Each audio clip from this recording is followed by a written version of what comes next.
itu warkop Garuda ya? Apa hubungannya? Nggak tahu. Diminum aja, gue cari minum gue. Kan dia Buat suruh estetik. ngomong. Emang lu rekam? Suruh ngomong. Oh, lu rekam. Gue lagi rekam. Oh iya. Oke. Hari ini kita ngomongin apa ya? Hari ini kita ngomongin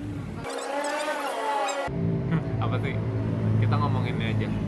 Gue baru nonton film judulnya Home Sweet Loan kemarin di Netflix. Gue udah pernah nonton sih. yang ada Gua mau Kak nonton. Amanda. Iya.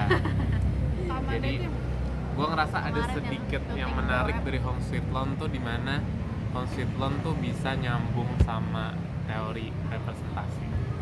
kenapa tuh? Tentang representasi apa? Kita bahas lebih lanjut.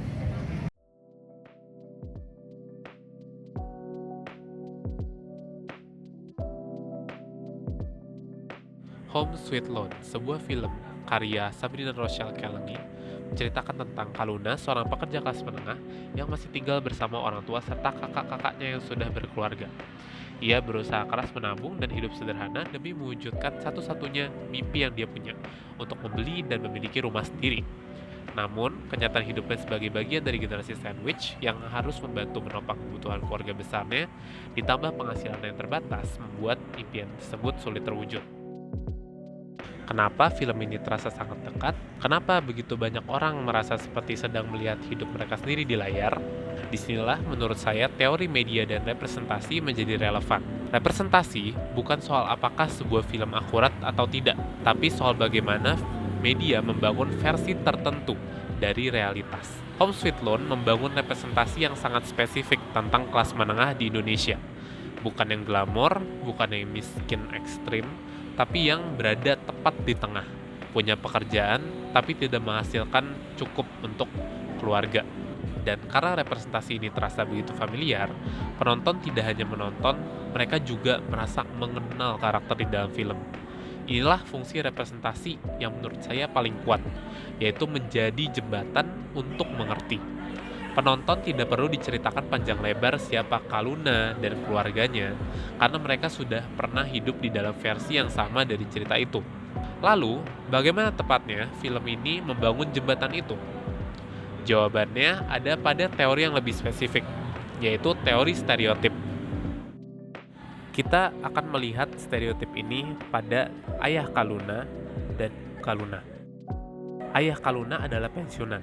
Di Indonesia, sosok ini sangat familiar. Laki-laki yang dulu menjadi tulang punggung keluarga, kini terbatas pada uang pensiun dan tinggal di rumah warisan. Secara visual, karakter ini dibangun lewat kesederhanaan. Tidak ada atribut kekuasaan. Ia bukan kepala keluarga yang menentukan, tapi ia juga bukan orang yang bisa disalahkan sepenuhnya. Ia hanya seorang laki-laki yang menyimpan rasa bersalah dalam diam.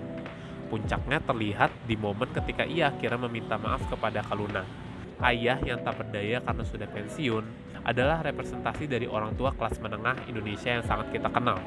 Dan justru karena kita kenal, kita tidak bisa membenci mereka. Kita hanya bisa merasa sedih.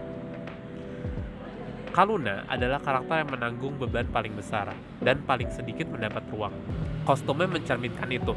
Warna-warna earth tone dan dusty, pakaian yang tidak pernah tampak baru, penampilan yang secara konsisten memperlihatkan seseorang yang menekam semua kebutuhan personalnya.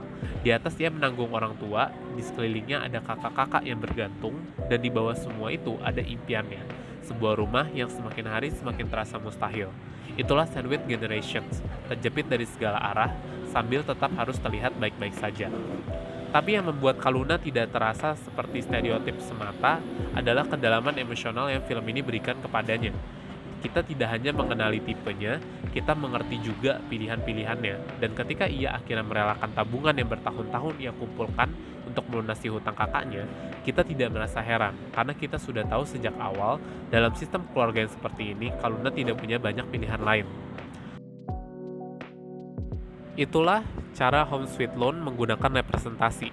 Stereotip dipakai bukan untuk menyederhanakan, tapi sebagai titik masuk, agar penonton cepat mengenali lalu perlahan ikut juga merasakan.